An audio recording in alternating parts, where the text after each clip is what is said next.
This, again, is going to look a little different here. So we're just going to start some very, very basics of working with Dash. And then from there, we'll see if we can do something that's maybe just at least a little bit interesting here before the end of class. We go on to the next step. It's a little bit of a learning curve at first. I actually think it probably takes about 40 hours to really get comfortable with Dash. But if you know it well, you can actually build some of these, fancier dashboards that you might see deployed online for various things. So it's definitely, I think, a pretty evergreen skill. So with that being said, all right, so what I want us to do here,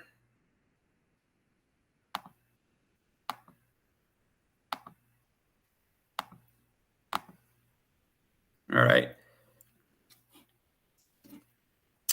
If anyone is not familiar with it, Dash is actually derived from an application called Flask. All right, so if you're familiar at all with the Python web development ecosystem, I'll post a link to it.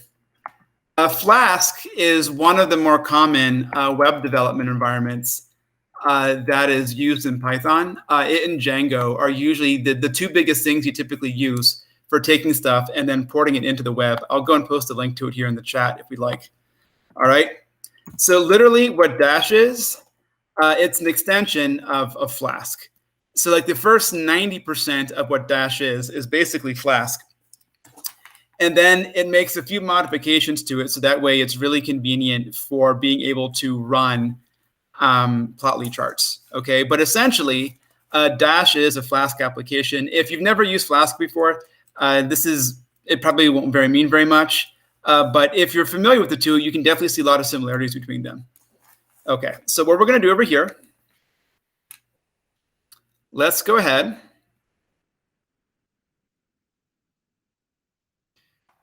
We can get rid of this. All right, this is not going to be so important. All right, and then let's do, I have a little bit of a cheat sheet here.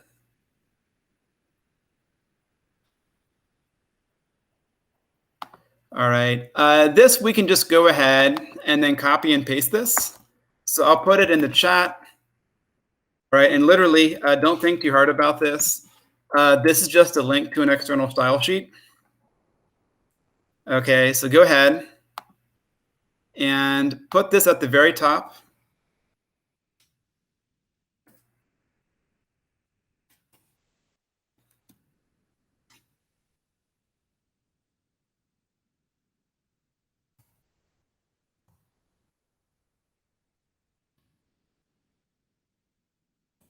Okay, so,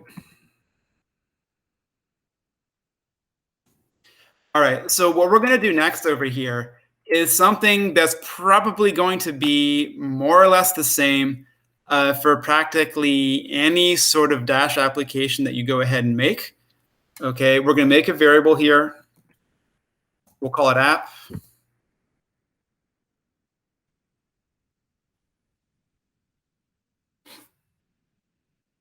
Okay, and so literally,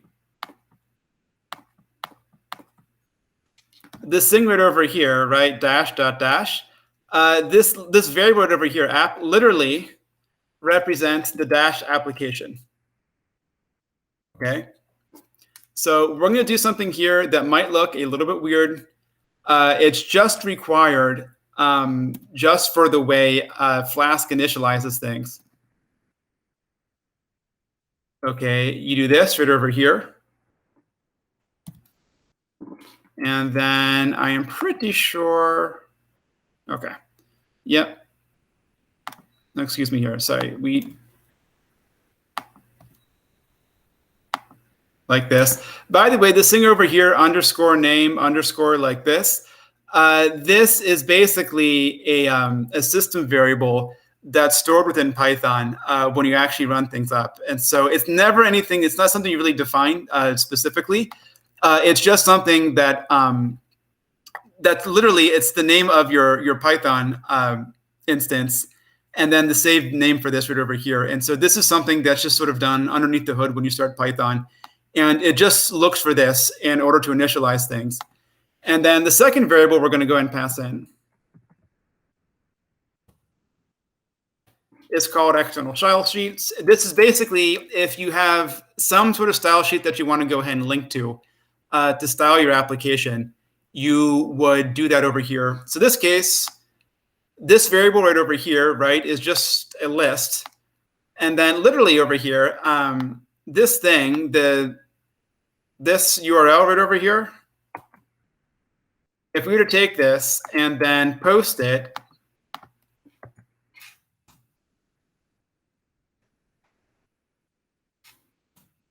right over here, it's literally just a file that's hosted on the internet. We don't have to worry about finding it right now, but it just contains CSS styling for our paragraphs and things like that. So it's kind of the default Dash styling pretty much theme that you use if you have no compelling reason to use anything else.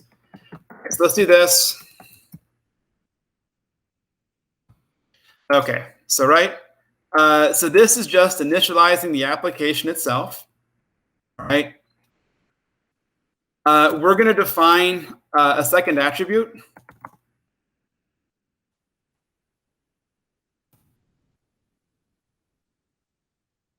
All right. When you're actually building a Dash application, this is actually where you spend most of your time. Okay, the layout. Okay. And this is basically where you go ahead and then just define where everything appears. Okay, so if you were to go into the final version of the application that we're going to be building, okay, you would see this. Okay, this, if you went ahead and cloned the GitHub repo, you should see it. And so literally we have over here, right? So we have app.layout. And then it's equal to something fairly large right over here like this.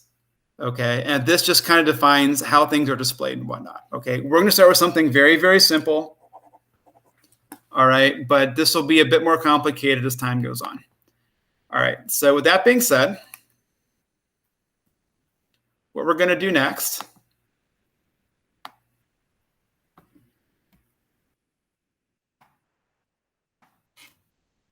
let's type this in.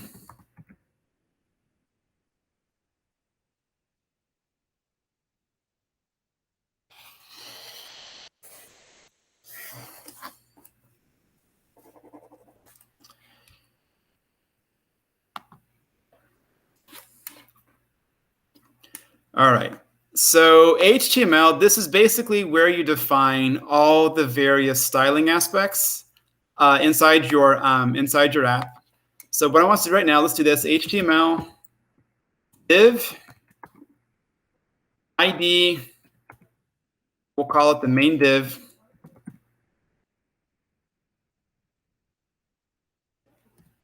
All right, and real quick here, this is an important one, the children argument. Most of the time when you're creating a layout inside Dash, you're going to be specifying this variable quite a bit. Okay, so essentially, this is just kind of a large container for every other subsequent styling element that we're going to go ahead and then fit inside this thing. All right, so notice here, this is a list.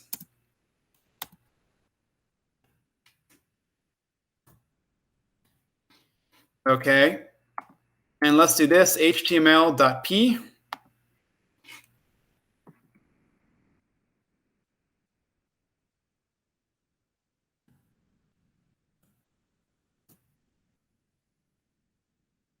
All right, this is fairly trivial. This is literally just a paragraph. Quick show of hands here. Does anybody have any sort of familiarity with HTML?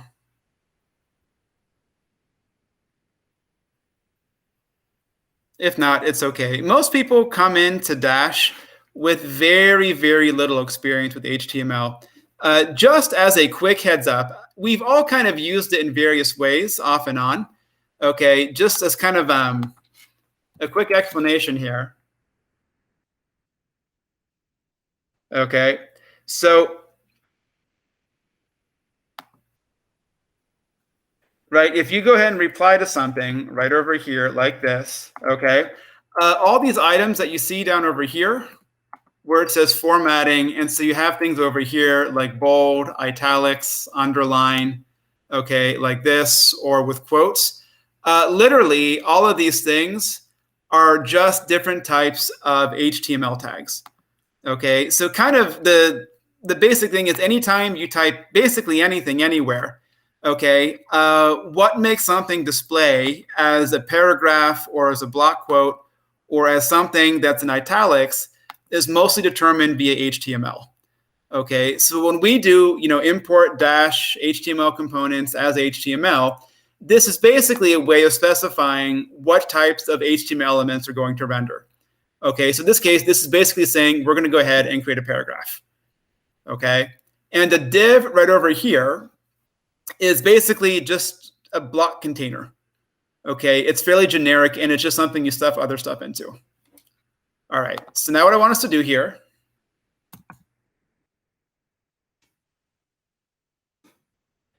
all right, let's do this.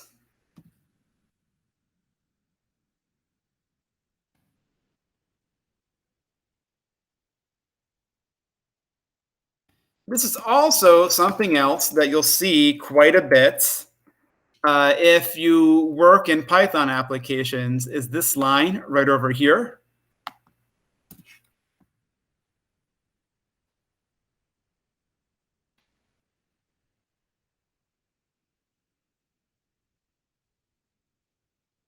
All right, we're over here where it says if name is equal to main. This is very common. It's not unique to Dash or to Flask or things along those lines.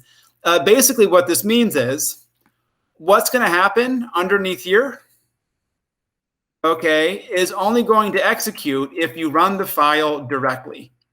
Okay, which means if somewhere explicitly, either in Spider or in Anaconda, you run this file, then everything else will go ahead and execute.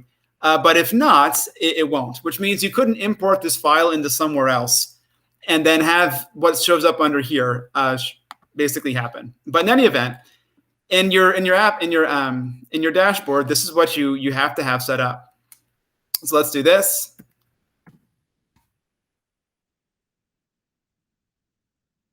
Okay, run server. For now, let's just try debug is equal to false.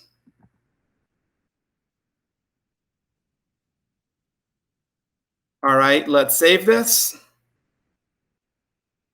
By the way, you can try setting debug is equal to true. It's a little more convenient, but it won't always work very well with your computer setup. So it might take a little bit of troubleshooting. So to be safe, I would just set this to debug is equal to false. All right, and so now what I want us to do is let's go ahead and then from our command line, rerun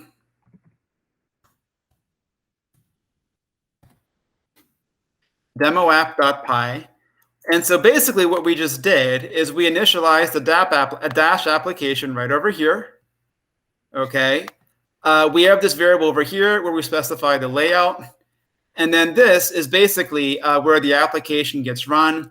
And this little bit right over here just means only execute this command if you are running it directly like this. All right, so go ahead, hit enter. Okay, and so we should see something over here running on HTTP, / whatever, 127, 8050. So all you have to do is just copy this URL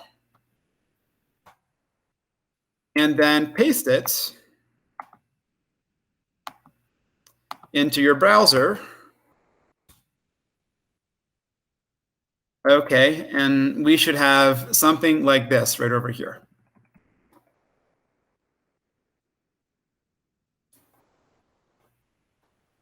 All right, so same thing, everyone, give me an update in the chat channel just so I can see what kind of progress we're making.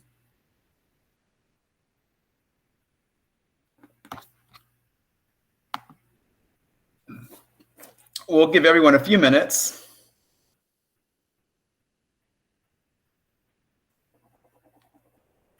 Okay, so literally what this thing is, the reason why it works inside of our browser is because it's literally running on the same machinery that's used to display a website, except it's just running locally instead of being deployed over the internet for everyone to see. Okay. Can't assign requested address. Tell you what, if you wouldn't mind, if you're a part of the Slack channel, could you paste it there? Like your entire source code for your application. Oh, you know what? Real quickly here, if it says can assign requested address, what it could mean is sometimes depending on your computer, this particular location might be off limits for one reason or another. So something here you can go ahead and try is when you say run server, you can actually specify what port you want to run on. So try just something different, 8051. Okay, and then go ahead. Control C will exit this. And then try rerunning the file, because the idea here, if I changed it to 8051, now I have to go to 8051 to go ahead and get it. Okay, so see if that works. And then if it doesn't, paste it in Slack. And then if you can't paste it, actually, you can just paste it here inside the Google chat if you want. That's probably fine. You want the whole error? Yeah, the whole thing. The whole shebang.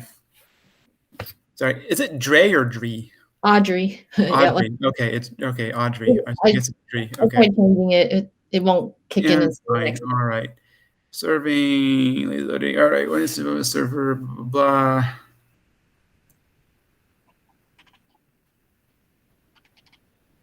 It's a little cryptic.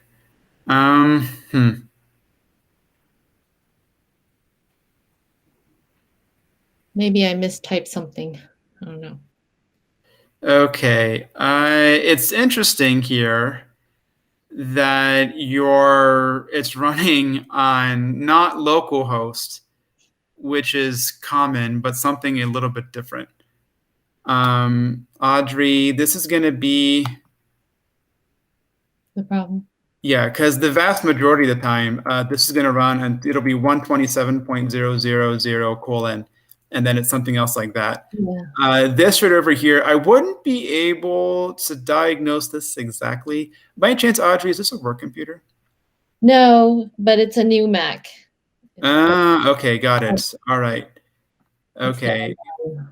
Yeah, this part right over here, for whatever it's worth, is the unusual part. I would not be able to say exactly what's happening, but dollars to donuts, Audrey, it's probably due to this, because what your error message generally means is that the URL that the application is trying to assign itself to literally can't exist on your computer for some reason. So I wouldn't know exactly how to troubleshoot it right now at the top of my head, but that's kind of the root cause of the issue. And this is probably something particular to your computer. Okay. Okay. So maybe as a class, if we could see if we can figure out what it is. But there's probably some sort of setting you'd have to change when you say app.run server to something different. Okay. Okay. All right. Everyone else here, sorry about that, Audrey. I know that's quite a little bit of a downer, but I think it's something you have to kind of take a look at on your own. Luckily, I think we're going to move pretty slowly throughout the rest of the class today, so I think you should be able to keep up reasonably well. All right. Questions from anyone else? Can you please share the script again, because I must have made a few typos here. Okay, that's great. Thanks. Yeah, no worries.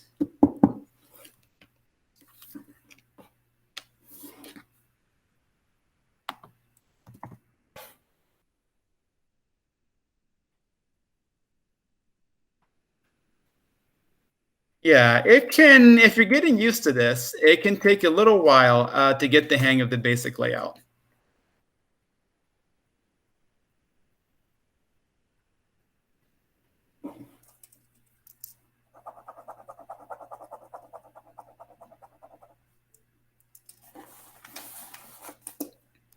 All right. And again, I would say if anyone is in Slack, it might be a little more convenient just to kind of paste your whole thing if you're running into issues. So Eliza, if you still find this to be a little troublesome, in fact, I'll go and paste the whole thing. Oh, that's awesome. Thanks. If you just want to take a look at it. I keep saying Slack, but I guess everyone's here inside the Zoom chat, so we'll just do that. Okay. So take a look at it, and then if something doesn't make sense, let me know.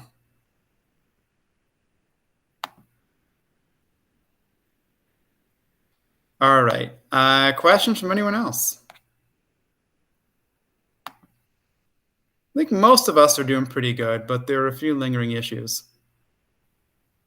All right. So let's do a bit more to this. Okay. Basically, every single Dash application has this basic setup to it. Okay. You initialize right over here. So this literally is the application, this variable. You define the layout right over here.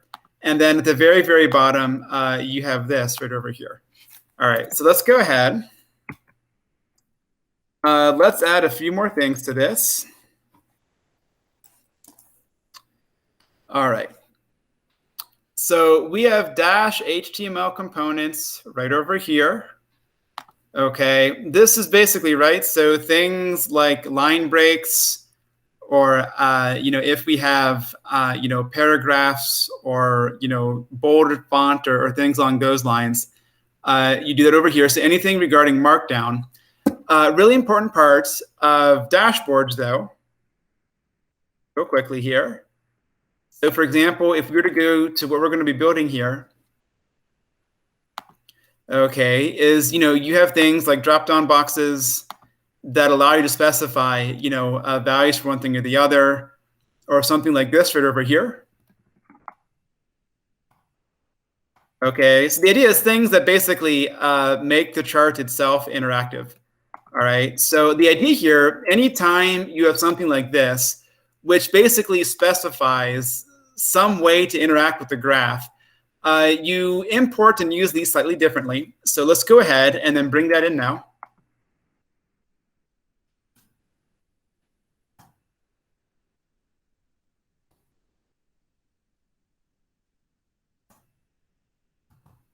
Okay, right. So anything specifying user interaction is probably going to go ahead and then be determined by this thing called Dash core components. And then we'll see what that means here in a minute.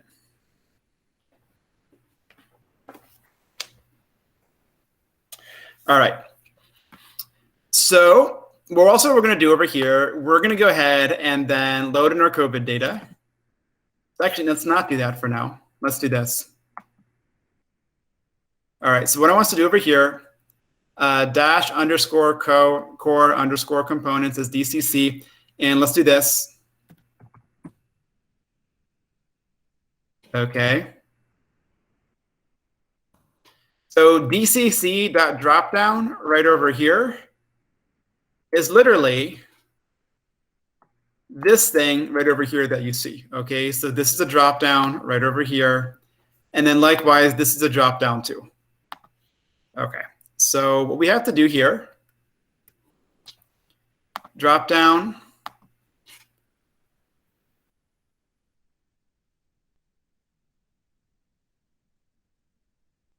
By the way, we're going to use the ID here in a minute. Generally speaking, if you want to use something in your application and refer to it, you need to give it an ID. Okay, so usually if you're making anything that's of consequence in your dashboard and you want to reuse it in some way, you typically have to specify this. Okay. All right, and I'm going to give myself a little bit of a cheat sheet here. All right, so we have our ID. All right, and then what we want to do over here, label value. Just want to make sure, 1 second. Graph label.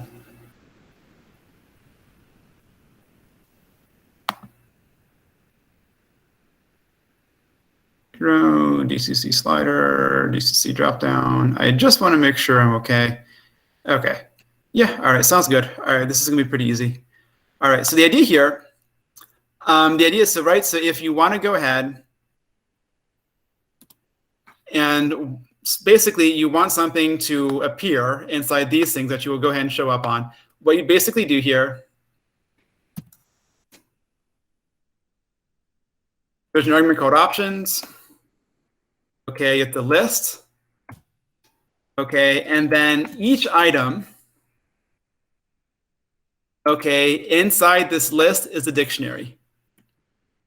Okay, so essentially here,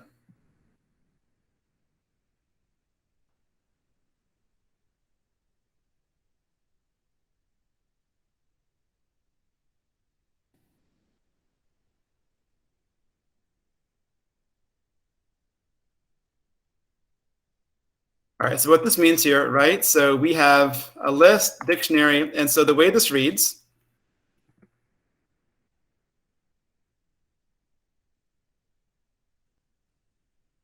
let's just do this.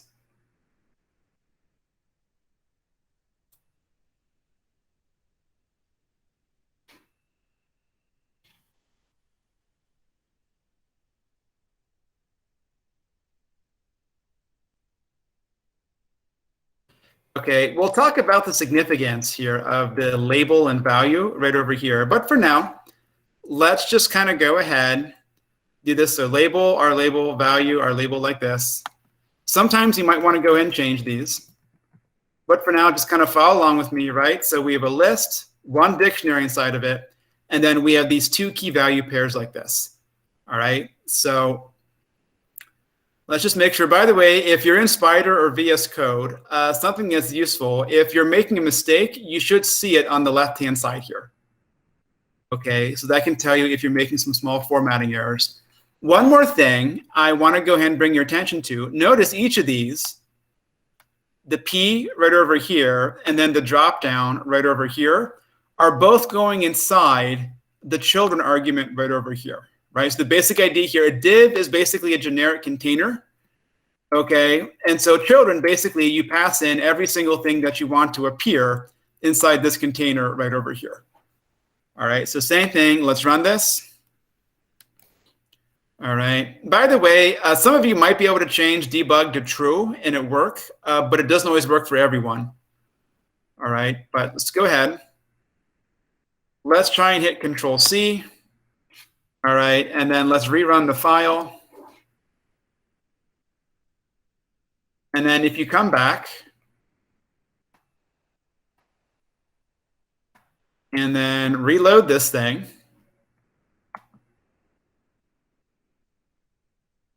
you're going to get an error message because apparently I didn't do something correctly. So let me go ahead and double check what it is.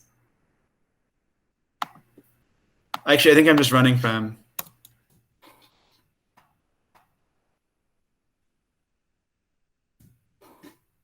Okay, here we go. Here we go. All right, I just had the wrong URL. All right, so the idea here, right? So this, all right, this, and so this thing is the dropdown, and then, right, you'll see this value right over here like this. All right, so same thing. I'll go ahead and then put this up if anyone wants to look into it, and then I will paste it into the chat if anybody needs it for reference.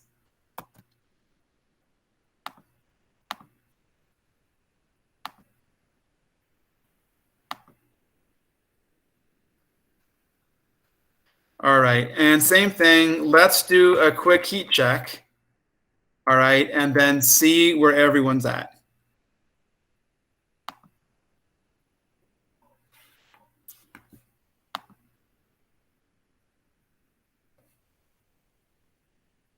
Bueller?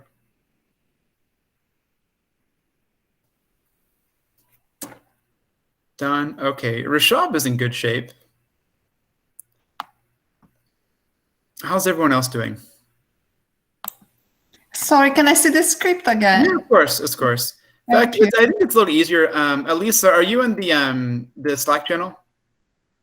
Yes. I feel like these things display better there. So I'll go ahead and then paste the whole thing there. If that's all right.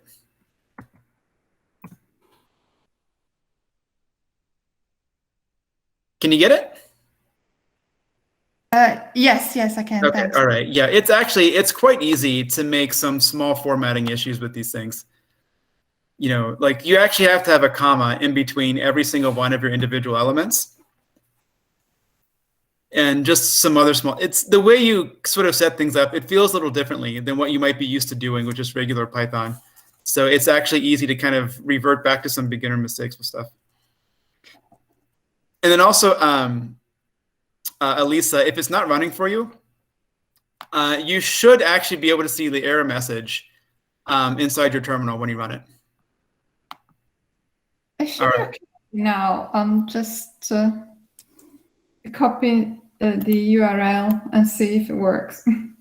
Yeah, you have to go to the right one too. So okay. That's the mistake I did. Are you good? Just a sec. Yay, see? Yeah. All right. Thanks. Yeah, no problem. No problem. All right. So I have mostly goods here. Shella, Holly, Jerry, Annie. All right, Rishab. I know Elisa's good. So let's kind of do a quick roll call here. If anybody is not doing well, and if there's an issue that's just kind of relating to what we just covered, let's say speak now or forever hold your peace. Because if not, we're going to kind of go ahead and then go on to the next step.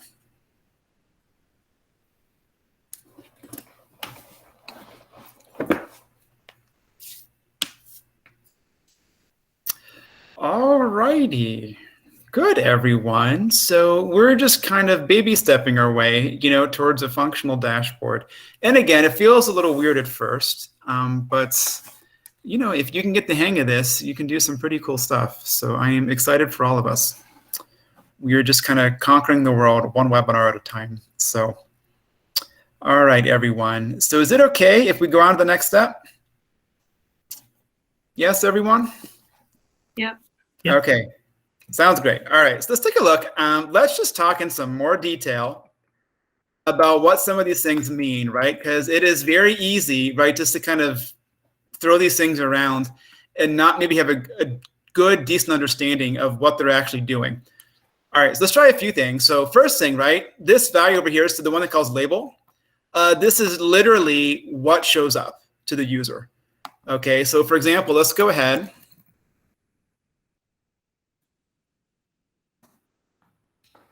Change the value of this thing. Okay. By the way, everyone, I'm going to do this. I'm going to set debug is equal to true.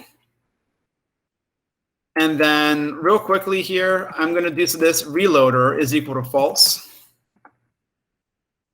All right. You'll see here, this can make some things be a little bit easier. All right. But notice here, right, we just changed the value of label like this. Okay. And then what we're going to do here,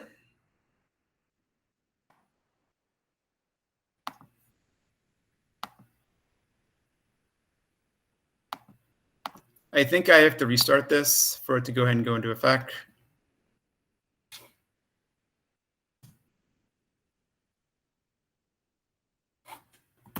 That's not going to work. Let's try that.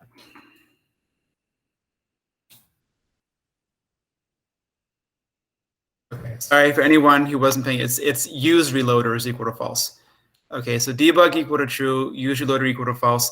If you're in debug mode, you can just refresh something and automatically see the update. All right, so anyway, so you go ahead, you refresh this. Okay, and so key detail now, right? It went from being our label to being something else. Okay, so that's what that dictates right over here. All right. The value that we have right over here, this is also very important. The idea is lots of times you will actually want to take these things and then use the values from the drop-down menu inside of a function. Okay, and so the idea then, the value you actually want to go ahead and to be stored when you pass into a function is going to be with this one right over here. So a lot of times you might want these two to match. but other times it might be in your best interest to go ahead and then have these separate for one reason or the other. All right, so with that being said, what we're going to do over here, we actually have no real interesting, useful, or functional data. All right, so what we're going to do now, all right, this is where Plotly becomes useful, because you can take Plotly charts and just kind of dump them into a dashboard over here. So let's do this. So the same thing, the drop down. If you actually want to display a chart, it's DCC graph. Okay, and the big thing over here, figure is equal to this. And so basically the Plotly charts. So what we did, 2 weeks ago, you would pass that in as a variable here. Okay, so as an example, let's do this.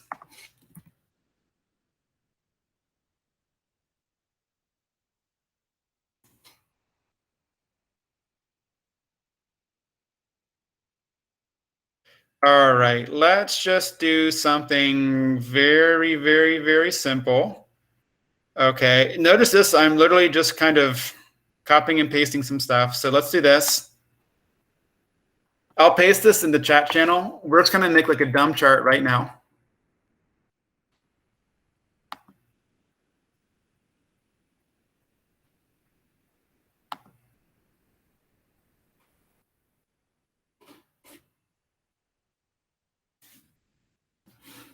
All right, so the idea is we're just going to be loading in some values and then creating a Plotly chart with it called Fig. And so the idea then, if you just take this,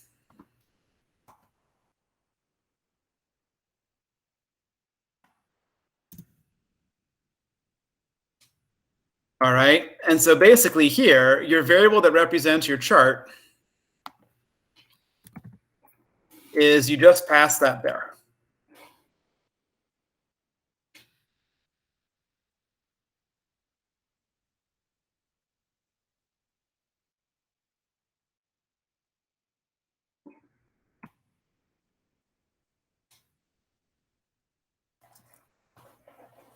All right, so same thing, go ahead. If you're in debug mode and it's set to true, you should just be able to go ahead and then refresh.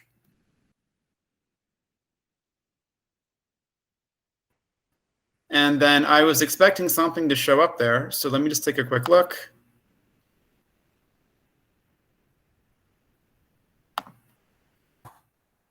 Sorry, I think I have to do a hard refresh.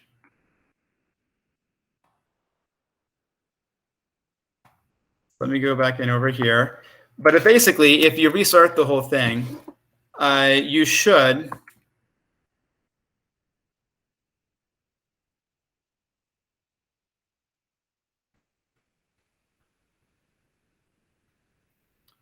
not use the title like that, because that's not going to be a good idea. All right, so get rid of that. All right, so sorry, you would actually pass in the title here. We could do this.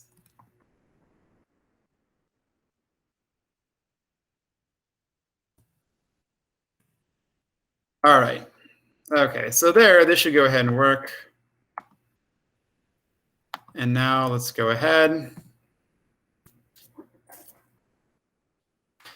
All right, beautiful, right? And so now, right, the Plotly chart shows up over here. And then the important detail is everything that Plotly does, okay, can be rendered on the web inside of a dashboard relatively easily. Okay, and so that's kind of the fun and interesting part of Plotly, because now you can kind of plug it into stuff like this. Could you show the again? Yeah, sure, of course. Right, so we're just loading in a data frame, turning it into a chart, passing the chart into our graph object right over here. Got it. Thank you. You're welcome, Shella. Anytime.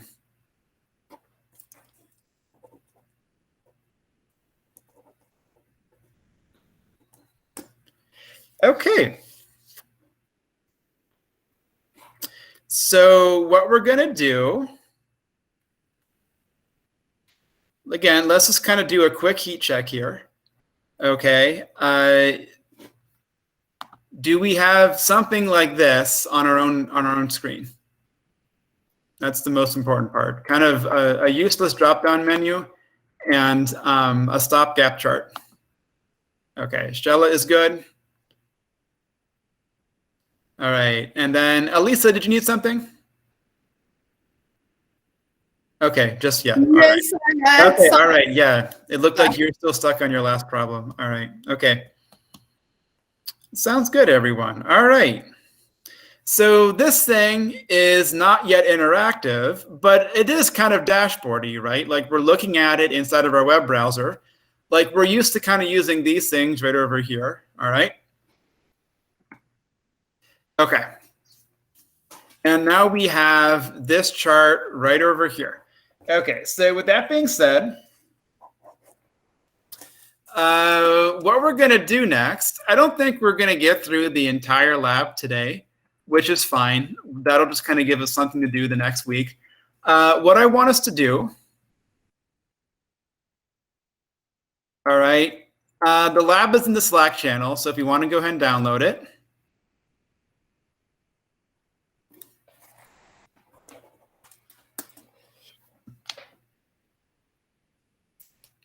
All right, let's just kind of take a stab at question 1.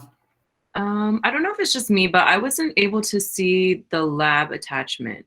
Yeah, I wasn't either. Is that true for everyone? All right. All righty. Let me see here. You know what? I think this is because I just forgot to do it entirely. Sorry. All right. A talented administrator, I am not. So give me 1 second here, Shella. Thank you. All right, I'll do it now. Yeah, so Shella, the reason you couldn't see it is because it wasn't there. Okay. So now try it. All right, let me know if that works. And then also for anyone who is not here last week, it asks you to go ahead and then use the chart that we created last week. So I'll go ahead and then post something else here.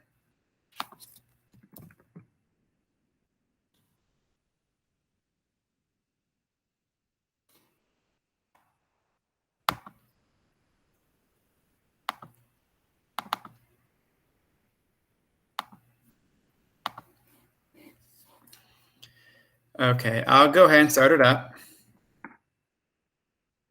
Okay, and feel free to kind of do whatever you need to do to get this correct, all right? But basically, what I want you all to do here, again, it's not interactive for now, but literally what you're going to be doing is creating this drop-down right over here, where it says new cases, new hospitalizations, new deaths, new tests. And instead of this sort of meaningless chart right over here, okay, you're going to go ahead and then recreate the chart that is right over here, the choropleth. And then important detail here, it probably is not going to be obvious how you would do that if you were not here 2 weeks ago. So, right, so this is the solutions manual to what we did previous class. So basic gist here.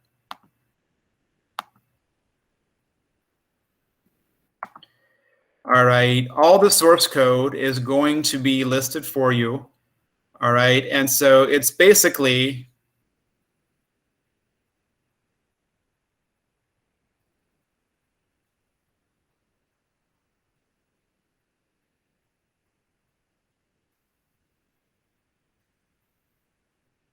let me see if we can find it.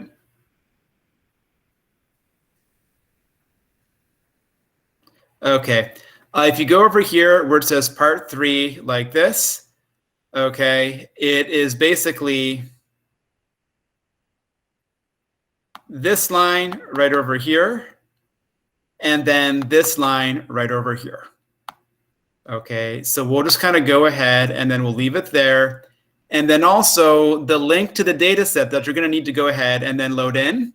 It's the same thing we're going to use from last week. And for any of the profit people, it's the same one that we used. Okay. Previously, like the first 3 months of these things, it's the stuff from the COVID tracking project. So I'll go ahead and then paste this into the chat. Okay, but that's what we're going to be using for our data set. Okay. So any questions about what we're going to be doing here?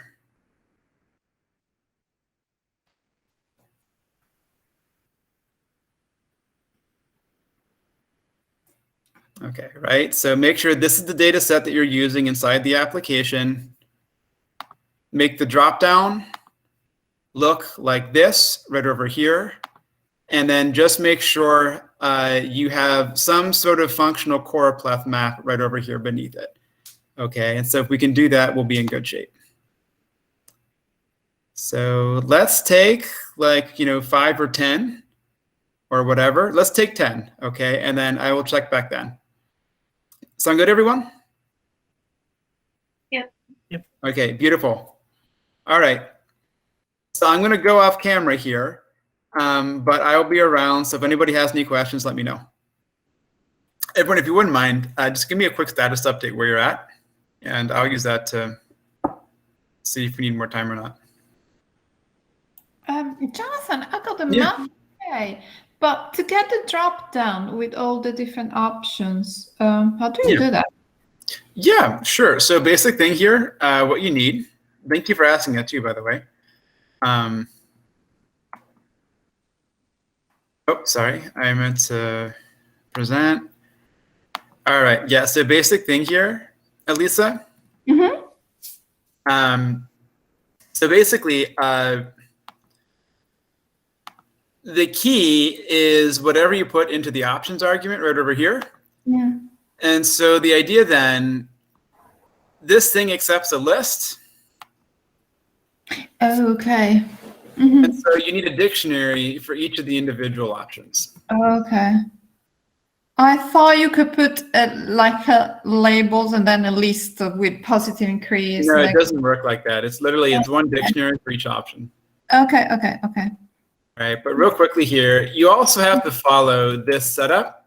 So you have label, value, and then Okay. I think you get the idea, right? Yeah, no, absolutely. Yeah, that's right. good. Thanks. All right, yeah. And then if you do that, and then everyone else literally, right? So pretty much just as a quick refresher to make sure we're on the right page. What you're going to put basically inside your dashboard is the choropleth map that you made in the previous lab, and that's going to go right there. Okay. So real quickly, I'll kind of do a quick, I'll start working on the solution now. All right. All right. And then Rashab seems like he's sort of there. All right. And then everyone else, if you wouldn't mind, right, just kind of quick heads up what you're up to. And we will carry on.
Mm.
All right, everyone, just give me a minute here. Okay, I'll be ready here in a second.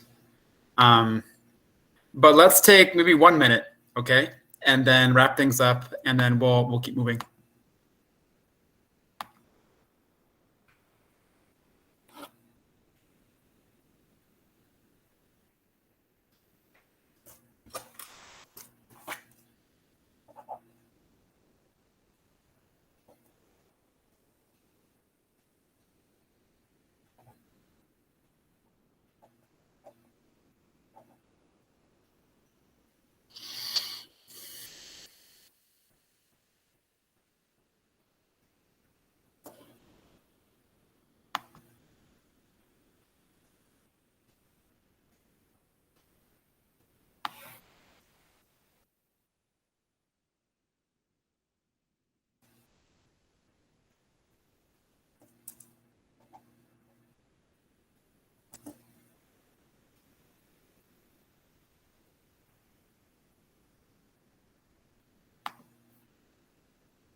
All right, so let's go ahead. Let's bring our attention.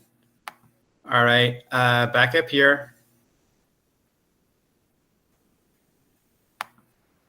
Okay, so Shella and Rashab look like they're in decent shape. Hopefully everyone else is more or less on their way. So basic idea. All right, if you're finished,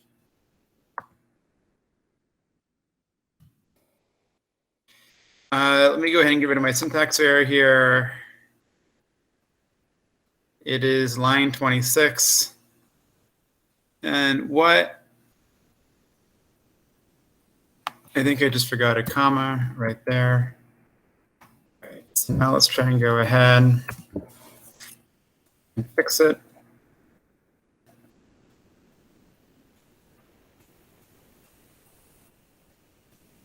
Hopefully this thing will go ahead and run. Looks good. All right. So the idea is when you run this, what you should have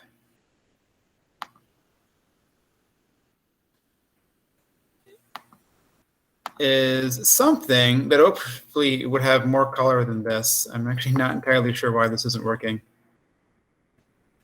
Real quickly here. So it probably means there's something wrong with my map. Let me go ahead and just double check this real quickly. Sorry, everyone.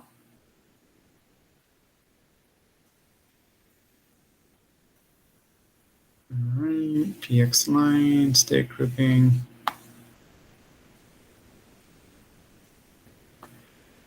All right, let's do this.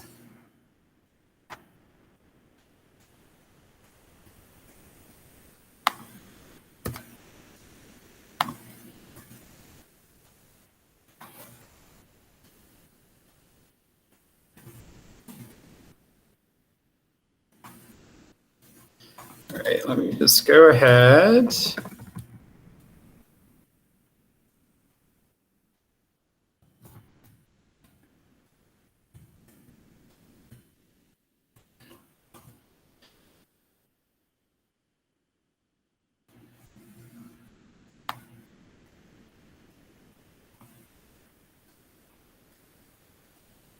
Right, because there is something maybe not quite right about my own. Let me just go ahead and double check this.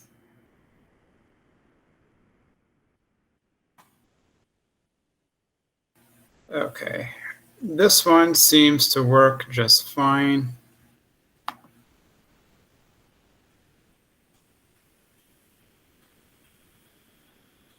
Figure fig DCC graph. 1 second here, everyone.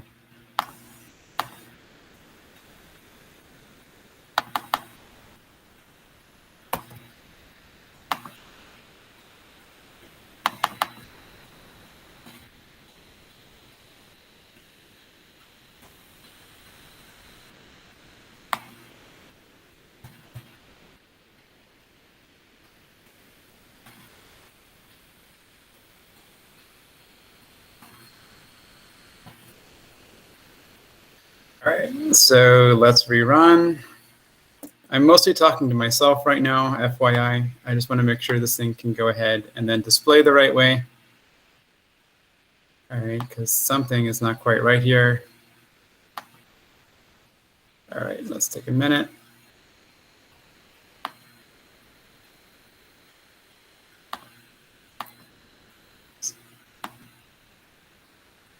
Okay.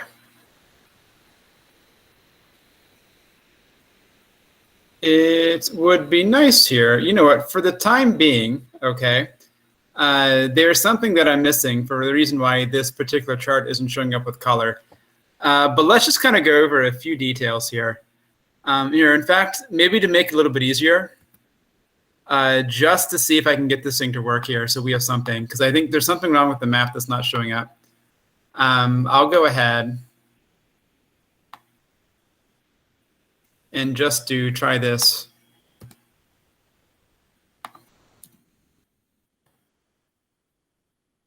Just so we get something to go ahead and work. Is equal to state.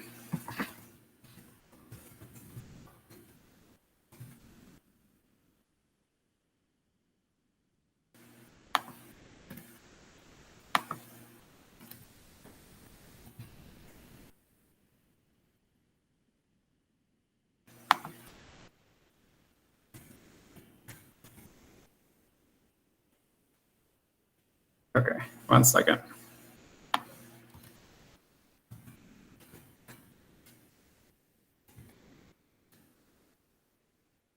Okay, I just want to make sure we have some sort of chart here that works. So let me just try one more thing here. And again, if it's maybe not clear what I'm doing, if someone sees my mistake, please feel free to go ahead and let me know. I'll do this. I'll get rid of all this, and then I'll paste this in the Slack channel if anyone's curious. But we just want to make sure we have something here. So let's go ahead here. Let's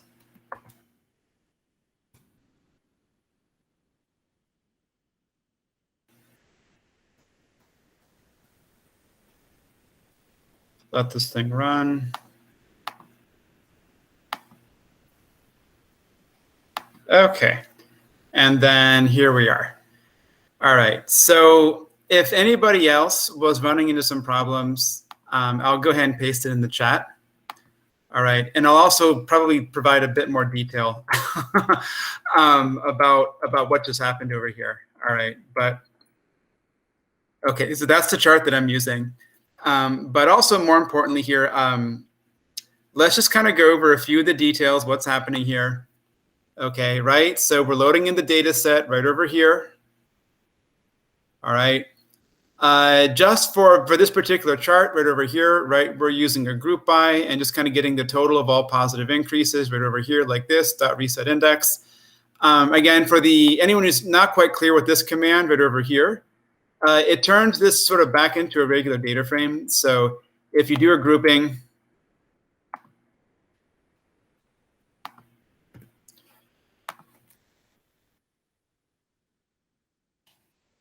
okay, and the idea is this column no longer has its label. So if you reset the index,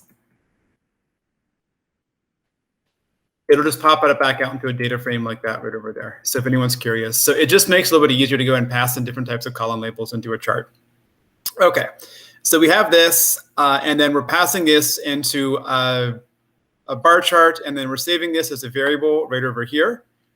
Right, so I'm just using this line. If you got the choropleth map to work, more power to you. But I got stuck somewhere, so I'm just saving it right over here. So really importantly, right? So dcc.graph, I am passing it in right over here, and this is basically how Plotly makes its charts available to Dash. So it's very, very straightforward. And then the drop down right over here, like this. Okay, like Elisa mentioned, right? Options. It's a list with dictionaries, and then you basically have to have a corresponding dictionary for each of the corresponding choices that you would see over here, like this. Okay, and Dash is actually pretty rigid with how it accepts those things, so you have to do it exactly like that. Okay, and again, right, we can see whatever you put as the label right over here is what's going to go ahead and then show up in the drop down right over here like this. And then I didn't really provide any context. A lot of times you can have the label and the value be the same. But for how we're going to wrap up class here, notice here, so these values we see over here, death increase, positive increase, hospitalized increase, total test results increase, these actually correspond to the literal column labels themselves. So for example here, and we'll see this is actually important here in a minute.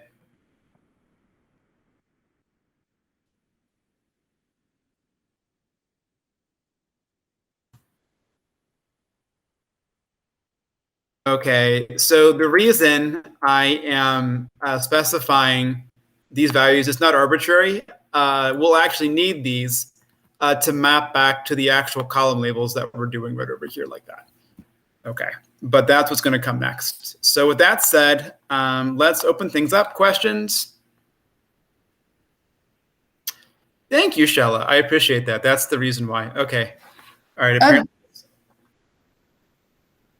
Okay. Oh, sorry. I have a question. Then to be able to plot different things depending on the drop down, yeah. Do you use the value in the definition of your data frame where it's taking Yeah, the... that's literally, Elisa, that's literally what we're going to cover next. And that's the last. Oh, okay. Sorry. Yeah, no, don't apologize. But literally the whole point of dashboards, right, is you have charts and then you can change things depending on the values of, the drop downs. So that's the callback, and it's probably kind of where we're going to wrap up the class and then probably spend the next 2 or 3 classes going over, because callbacks are basically how you trigger different events inside your dashboard to happen. And so it's basically the essence of how you kind of like make your dashboard interactive and usable. Okay, beautiful. Ricardo, thank you so much for joining us. It was not the same without you, so definitely appreciate your attendance. Everyone, let's wave them a big virtual goodbye. And with that being said, other questions that people have. So we're gonna go into how to kind of update things here in a minute. That's what we're gonna spend the last half hour doing. But let's see if anyone is stuck in a rut. So I'll give us a few seconds.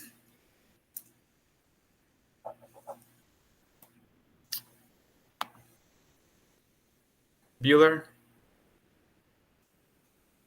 Okay, but seems like we're good. All right, so with our dashboard in hand, okay, and our chart right over here, hopefully you have the choropleth map. All right, not the bar chart like me.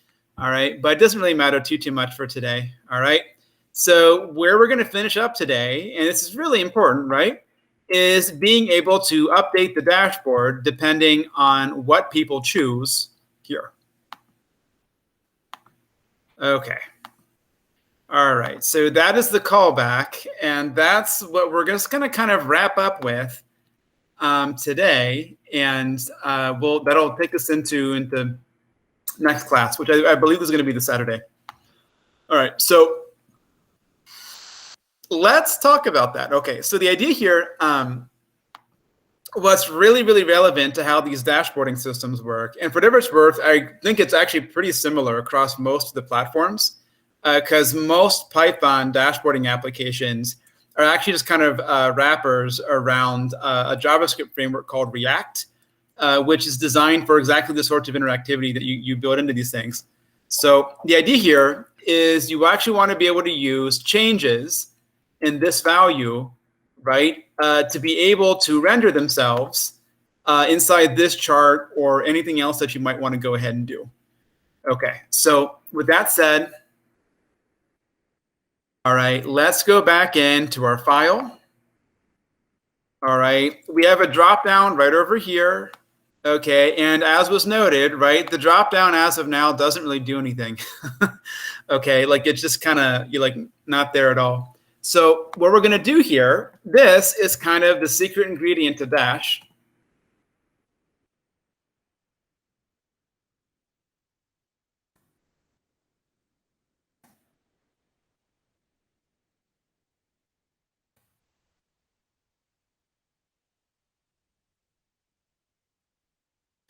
All right, so again, this syntax might look a little bit weird.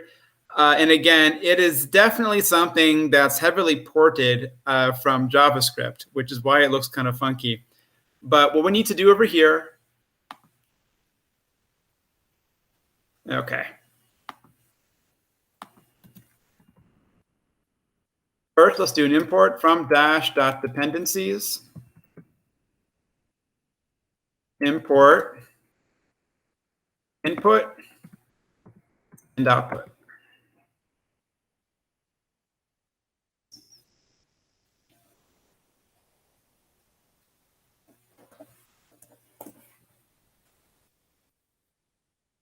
All right, so dash.dependencies, import. All right, so these are kind of the basics of any sort of callback, okay, where you have a change coming in and then you have a change going out. All right, so let's do this now. Let's just kind of take this last part of class just to walk through the basic syntax. Okay, of a callback. So what you have to do here, you literally have to use the @ decorator right over here. This is required. Okay, and then inside the callback, And again, this is entirely JavaScript. Like if anyone's ever written anything in JavaScript before, it's borrowed entirely from that language. Okay.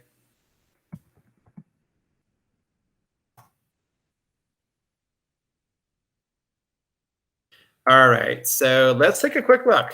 All right, so what I want us to do now, all right, so inside this div right over here, right, we have the children argument. Okay, and so we have literally our paragraph, our dropdown, and the graph inside this list. Let's add one more item.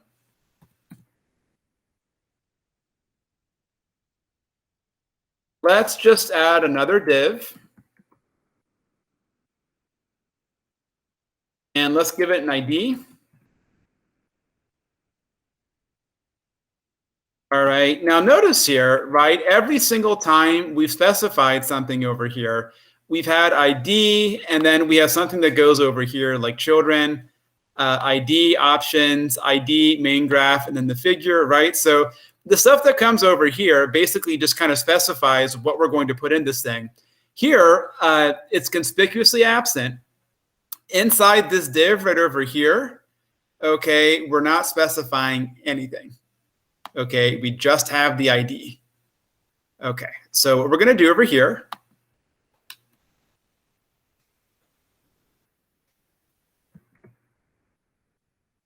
okay, so the output right over here is what we actually want to change from the callback. Okay, by the everyone who is not familiar with it, a callback is essentially something that you do in JavaScript if you're dealing with some sort of front-end web framework, where when a user makes some sort of change, something happens as a result.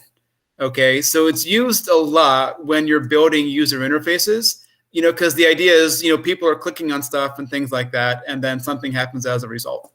Okay, so the idea then, when you're setting up a callback, you have to specify at least two things. You can actually add many more if you want. Okay, but you have to specify output. Okay, and so the output is basically what you want to change as a result of the callback. Okay, and so really important here. Notice here the output argument, if you see where my mouse is, it takes two arguments, the component ID. Let me see if I can get back to it. Okay, you have to specify the component ID right over here, and then the property right over here. Okay, let's kind of talk about this in a bit more detail. So the first thing that goes into this argument for the output is the ID of whatever it is that you want to change. Okay, so for example here, okay, where we have html.div, okay, the ID is output div. And so this is what we want to go ahead and change as a result of the callback. Let's go ahead and do this. Okay, so right, so this is saying basically this part right over here, we want to make some change to it. All right. Okay, and then secondly here, all right, if you notice here, right, this div does not have the thing children specified. Okay, the reason why we left that absent is because we want to determine what it is using a callback. All right, so let's do this right over here. Okay, so we're going to be changing, right, the element with this ID, and then the part of it that we're going to be changing, okay, is the children. So basically, we're going to determine what this value is. Okay, and so the fact that we're specifying it over here is why we're not specifying it over here, because it has to be empty. Okay, so that's what's going to be going out.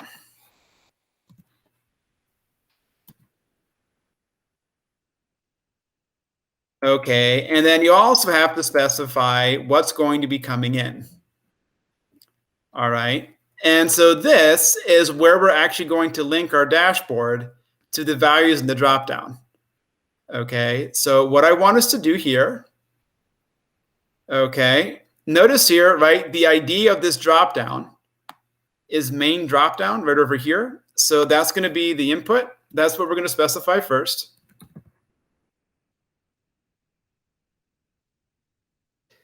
Okay. And now the idea then, what we're going to be doing is the input is literally going to be this thing right over here. Okay. Now, if you recall what I said previously, right, the label part of the dictionary determines what shows up. Okay. The value part right over here determines literally what the value for this thing is when you pass it around the app. Okay. And so that's why we actually want this to refer to a column label. So what we're going to do over here is specify value. Okay. So now the idea here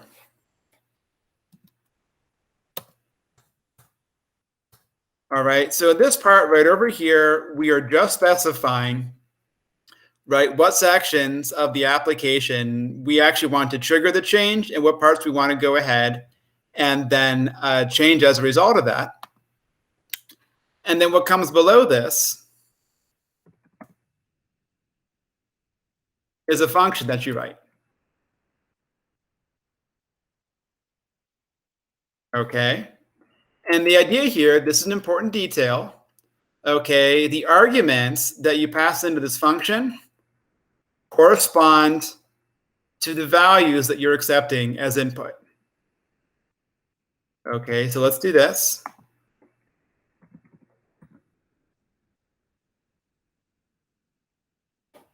And we're not going to do anything fancy here.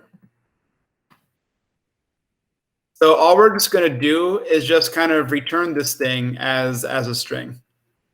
Okay, so let's do this. Actually, we shouldn't even do that. Let's just do this.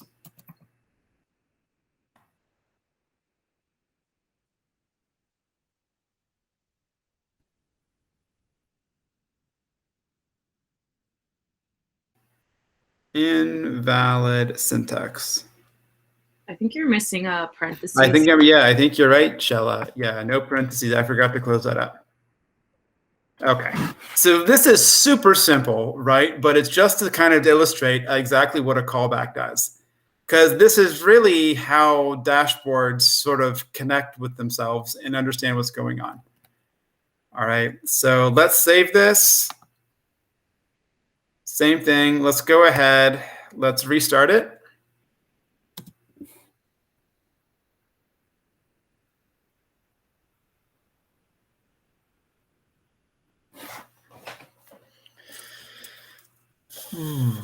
All right, let's go back to our application.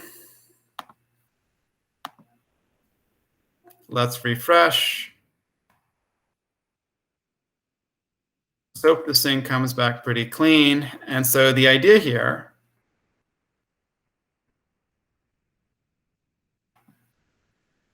okay, and so now you can see here, right, any single time we change the value over here, like we're just kind of spitting out this value inside of our new div.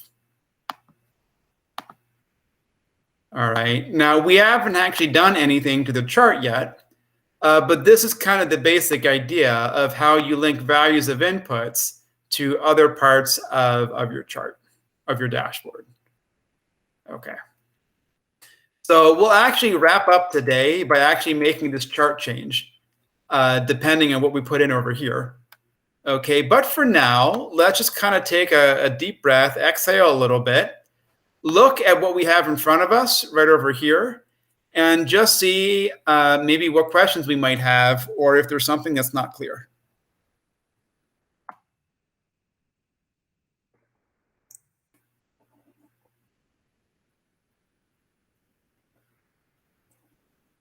Can you show the code? Yeah, of course. In fact, yeah, no problem, Jerry. Let me know if you need more or if you need something pasted into Slack.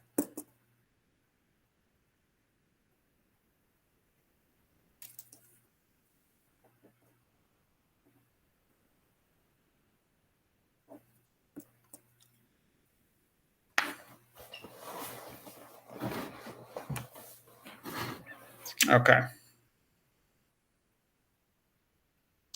Okay. Okay, all right. So let me just kind of specify here. So this function, right, it's literally just kind of returning this thing right over here. Okay. And the argument that we're passing in is literally whatever is being applied by this input. So you have to have as many arguments inside the function as you do inputs right over here. Okay. All righty. All right. Anyone else? Let's take a look. Jerry, if you need some more stuff, I can put in Slack if you want. Thank you. I'm good. All right. Beautiful.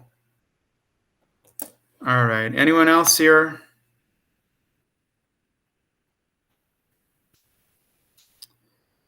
All right. Maybe not. So, okay. So what we're going to do then is we're going to finish today by just kind of together as a class writing our first callback that has some sort of substance to it. So what we're going to do then, right? So again, this dashboard right over here, if you change this thing, right, the corresponding chart changes according to this value right over here. All right. So one thing you might want to notice, okay, notice here, okay, when we're changing this, it's not showing the label, okay, it's showing what we specified for the value right over here, okay?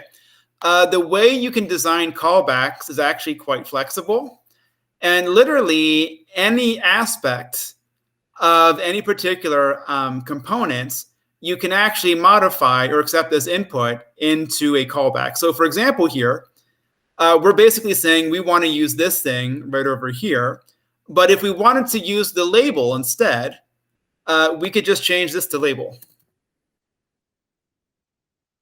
Like that. And so then if we were to take this, change it,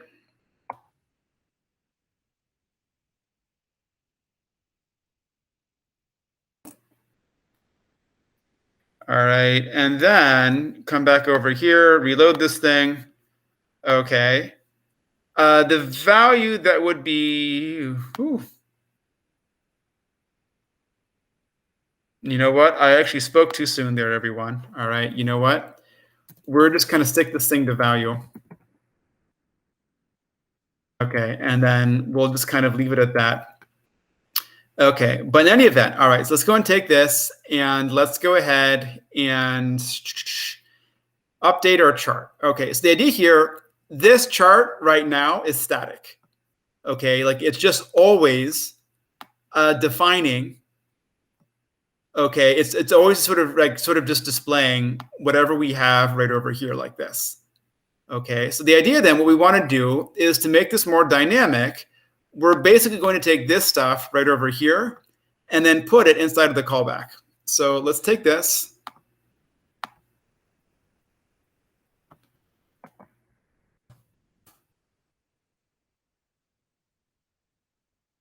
All right.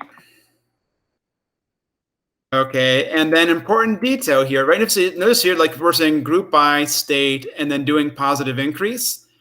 The idea though, right, is we actually want to do a grouping depending on whatever column label is specified in the dropdown itself.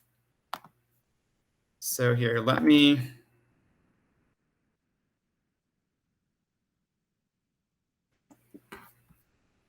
Okay, so we want basically whatever is chosen over here inside the callback to be passed into the grouping to go ahead and then render this chart. All right, so let's go ahead and do that now.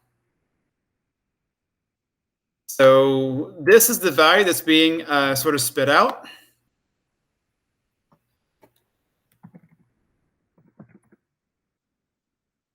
Okay, and so we're going to take this variable value and then put it over here because that's going to represent the column label that we want to use.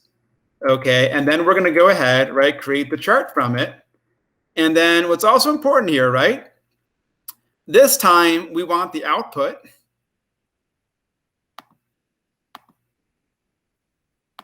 not to be this empty div right over here. Okay, but we want the output now to be the chart. So the way we would update this,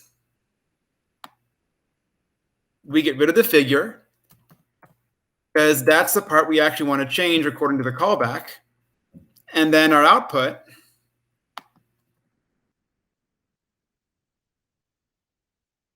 main graph. And this time, we actually want to change figure, right? So the idea is if you want to show a chart inside Dash, you specify figure right over here, and you pass in your thing. But since this is kind of what we want to specify on the fly, okay, we're going to say change the figure attribute like this. So we're taking in the value from the dropdown and saying whatever that value is, create a grouping, and then pass that into a chart right over here. Okay, and then that's what we're going to go ahead and return.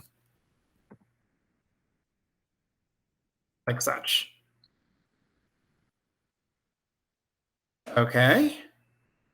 And so now the idea is if we go ahead, let's save this and rerun it.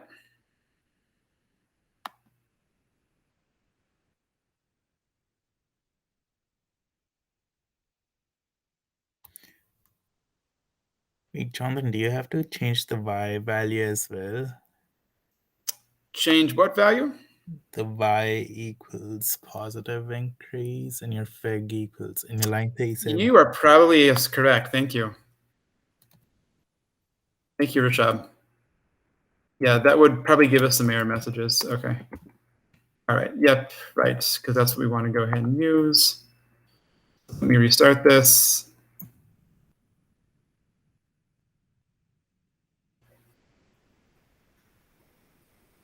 Blah, blah, blah, blah. Let's give it a second here to go ahead and then restart. Okay.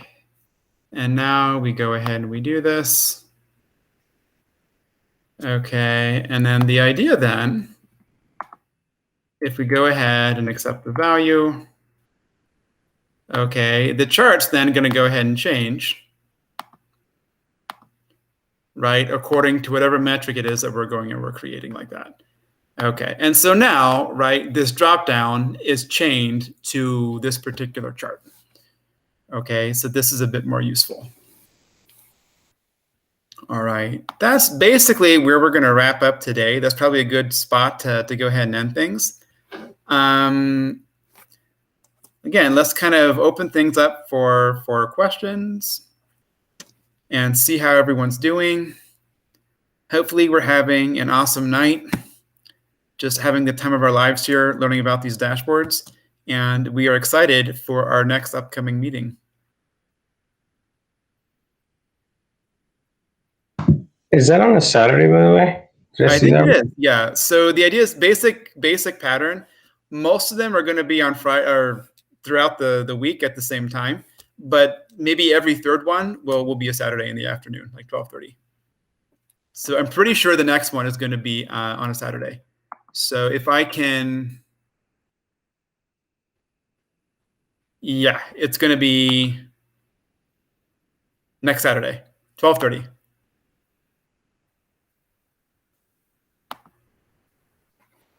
Okay, but basically where we're going to pick up where we left off is just kind of taking this and just adding some more detail to it. But if you kind of look at the dashboard here, right, it's basically just kind of this same basic step writ large, right? So there's a callback, right, with this right over here. Obviously, this is tied into a callback. So all these little things that you see right over here are basically inputs into callbacks. And so if you click on this, you know, that's another callback and it changes the table right over here like that. Okay, so it turns out callbacks can be pretty flexible and you can kind of configure, you know, changes that get made to your application in any number of ways, depending on what you want to happen. Okay, and so that's what's coming up next. Yeah, so like Jerry said, next Saturday. Okay, so that'd be February 13th, 12:30 to 3:30. Just as a little bit of a change in pace. Okay, and that's probably where we'll spend the next 2 classes or so. Just kind of like making the dashboard more dashboardy. Okay, questions from anyone else?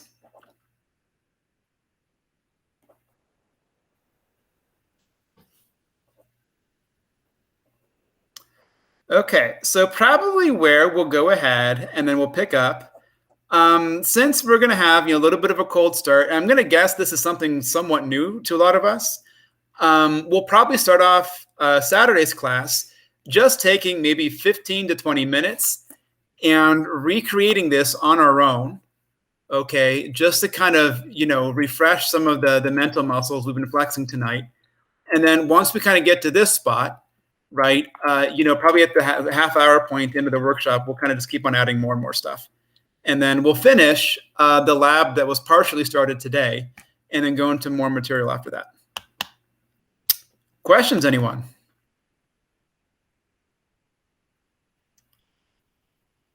All right, so thank you all for your attendance. I could not have had a more interesting time, so I really appreciate you all being here. And hopefully I will see you all here, right, in 10 days, in some hours. So let's go ahead, wrap it up. If anybody has any lingering questions, I can hang out a little bit afterwards, and we'll reconvene then. But guys, if we can actually build like an interesting interactive dashboard, you know how to do that beginning to end, it's a really, really useful medium for demonstrating your work.